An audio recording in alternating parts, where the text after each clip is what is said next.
दोस्तों आपने अक्सर हॉलीवुड मूवीज के पोस्टर में देखा होगा कि लिखा होता है experience it in IMAX 3D। तो 3D तो बहुत लोगों को पता है और एक्सपीरियंस भी किया है, पर बहुत लोगों को शायद ये नहीं पता होगा कि IMAX क्या है। तो दोस्तों आज मैं आपको IMAX के बारे में बताने जा रहा हूँ कि ये क्या है, इसके टेक्निकल एस्पेक्ट्स कैसे काम करती है, अच्छाई और खामियां। तो बने रहिए मेरे साथ। मेरा नाम है आंसू और आपका मेरे टेक चैनल पर बहुत बहुत स्वागत है। दोस्तों आजकल मूवी डिजिटली भी बनती है और ट्रेडिशनल तरीके से सेलुलॉइड फिल्म पे भी बनती है। बहुत सी फिल्म बनी है डिजिटल में, जैसे स्टार वार्स, अवतार। पर अभी भी कई डायरेक्टर्स सेलुलॉइड फिल्म प्रेफर करते हैं, जैसे क्रिस्टोफर नोलन। उन्होंने डार्क नाइट, इंटरस्टेलर, डनकर्क का लार्ज पोर्शन IMAX पे शूट किया। डिजिटल में 2K और 4K प्रोजेक्शन आजकल कॉमन है थिएटर में। सेलुलॉइड फिल्म में कई तरह के फिल्म होते हैं, जैसे जैसे मेनली है 35mm, 70mm और 70mm IMAX। 35mm सबसे कॉमन है। बहुत सारे थिएटर 35mm फॉर्मेट सपोर्ट करते हैं। 35mm फिल्म 35mm वाइड होती है और स्क्वायर्ड शेप्ड होती है, पर सिनेमा स्क्रीन तो बहुत वाइड और रेक्टेंगुलर होती है, तो उसे प्रोजेक्टर से कंप्रेस और एक्सपेंड किया जाता है उस स्क्रीन में फिल करने के लिए, और इसकी एक्सपेक्ट रेशियो होती है 1.85:1। और 70mm फिल्म 35mm से बेहतर होते हैं और पिक्चर क्वालिटी भी डबल रिजोल्यूशन की होती है, और इस फिल्म की साइज रेक्टेंगुलर होती है, तो कोई कंप्रेशन की जरूरत नहीं है। तो 70mm थिएटर में 35mm थिएटर से ज़्यादा अच्छा एक्सपीरियंस मिलेगा। अब बात करते हैं दोस्तों 70mm IMAX की। ये सबसे बेस्ट है।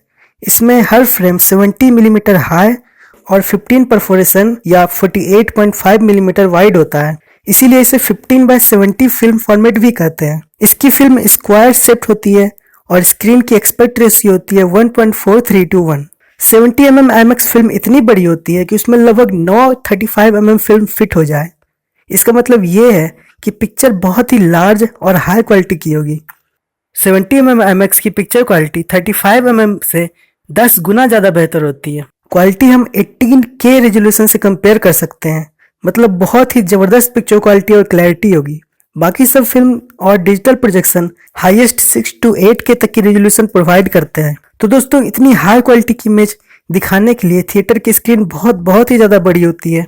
IMAX स्क्रीन की साइज नॉर्मली 50 फीट हाई और 70 फीट वाइड, और सबसे बड़ी IMAX स्क्रीन ऑस्ट्रेलिया में है, मेलबर्न में, जिसकी स्क्रीन साइज है 105 फीट वाइड और 75 फीट हाई। ये ट्रेडिशनल स्क्रीन से बहुत बड़ी साइज है।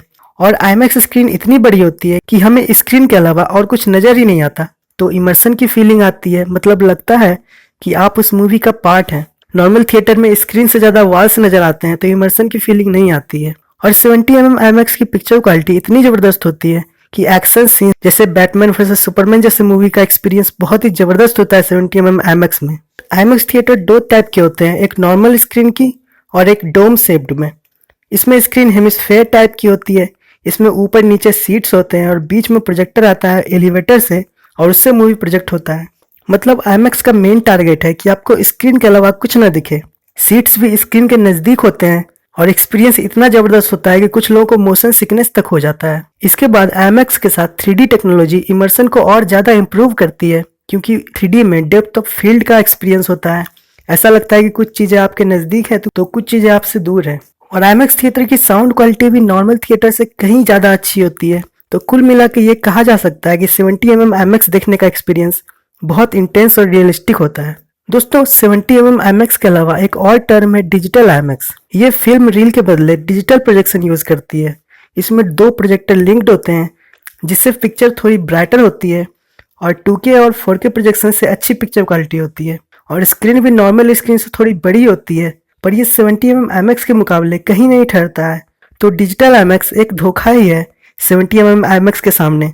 प्राइस उतना ही लगता है बट एक्सपीरियंस उतना अच्छा नहीं मिलता है, इसलिए लोग डिजिटल IMAX को लाईमैक्स भी बोलते हैं। तो याद रखें कि 70mm IMAX बेस्ट है। अब बात करते हैं 70mm IMAX मूवी बनती कैसे है। IMAX मूवी शूट करने के लिए स्पेशल कैमरा होता है जो बहुत हैवी होता है, 100 किलो से भी ऊपर। नॉर्मल डिजिटल कैमरा तो लगभग 20 किलो तक होते हैं। तो IMAX कैमरा से शूट करना आसान नहीं है। और IMAX कैमरा आवाज भी बहुत करता है, एक छोटे जनरेटर की तरह, और इसमें कुछ ही मिनट की रिकॉर्डिंग होती है और न्यू रील फिट करने में 20 मिनट तक लग जाते हैं। तो अब आप समझ ही गए होंगे कि IMAX मूवी बनाना आसान नहीं है। तो मोस्टली मूवी 70mm IMAX में शॉट होता ही नहीं है, बस 35mm को ही कंप्यूटर से डिजिटली रीमास्टर्ड करके 70 mm IMAX में कन्वर्ट कर दिया जाता है, पर इसमें ओरिजिनल 70 mm वाली बात नहीं है। क्रिस्टोफर नोलन 70 mm IMAX के बहुत बड़े फैन हैं। उन्होंने इंटरस्टेलर में लगभग 1 घंटे का सीन IMAX कैमरा पे शूट किया था, क्योंकि पूरी मूवी IMAX कैमरा पे शूट करना बहुत मुश्किल है। डनकिर्क में उन्होंने लगभग 75% पोर्शन IMAX कैमरा पे शूट किया। तो ये सभी मूवीज 70 mm IMAX स्क्रीन पे देखने का एक्सपीरियंस बहुत जबरदस्त होगा, क्योंकि IMAX कैमरा पे ही बनी है ये मूवीज। इंटरस्टेलर और डनकर्क में IMAX वाले सीन में फुल स्क्रीन होता है और 35 mm वाले सीन में ब्लैक बार आ जाता है। 35 mm सीन्स को IMAX में फिट करने के लिए एक्सपेक्ट रेशियो 1.85:1 से बढ़ाकर 2.4:1 कर दिया जाता है। तो मतलब जब फुल स्क्रीन है तो IMAX सीन चल रहा है और ब्लैक बार आ गया तो नॉर्मल सीन। तो दोस्तों अब से आप अगर मूवीज की पोस्टर में देखेंगे कि उसमें लिखा हो कि एक्सपीरियंस इट इन IMAX, मतलब समझ जाइए कि 35 mm या डिजिटली बना है और डिजिटली रिमास्टर्ड किया गया है IMAX में, तो उतना अच्छा एक्सपीरियंस नहीं होगा। पर अगर पोस्टर में ये लिखा हो कि फिल्म्ड विथ IMAX कैमरा, तब उसे जरूर IMAX में देखें, एक्सपीरियंस यादगार होगा।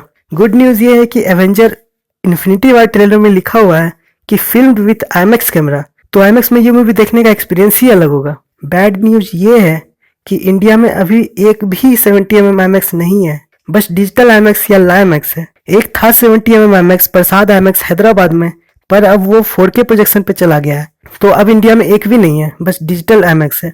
तो अगर आप अमेरिका जा रहे हो तो देखिएगा वहाँ, क्योंकि वहाँ 30 से ज़्यादा 70 mm IMAX थिएटर है। तो दोस्तों आई होप कि आपको IMAX के बारे में समझ में आ गया होगा। तो अगर आपको ये वीडियो अच्छा लगा तो प्लीज़ लाइक, कमेंट, शेयर कर दें और इस चैनल को सब्सक्राइब करना और बेल आइकन पर क्लिक करना भी ना भूलें। So thanks for watching.